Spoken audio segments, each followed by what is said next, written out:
दोस्तों जब मगहिया जवान जेल में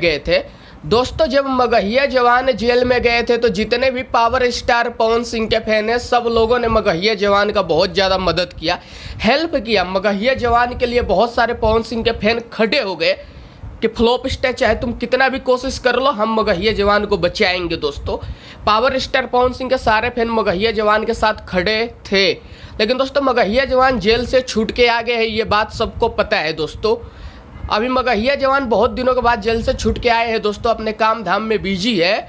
मगहिया जवान जैसे ही फ्री होंगे तो जो पवन सिंह का गाना आया है आज बोलबम का, ले जात बारू देवघर, दोस्तों इस गाने को मेरे अनुमान के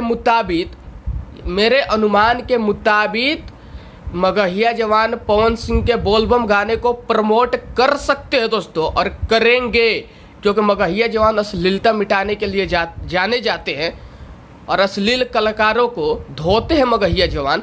लेकिन पावर स्टार पवन सिंह का जो बोलबम गाना आया है ना, बहुत ही ज़बरदस्त गाना है। मगहिया जवान भी अपने आप को नहीं रोक पाएंगे और पवन सिंह के इस गाने को सपोर्ट करेंगे। दोस्तों आप लोगों को क्या लगता है कि मगहिया जवान सपोर्ट करेंगे या नहीं करेंगे पवन सिंह के इस गाने को? मेरे हिसाब से तो पवन सिंह के बोलबम गाने को मगहिया जवान सपोर्ट करेंगे। आपको क्या लगता है दोस्तों? कमेंट करके बताओ।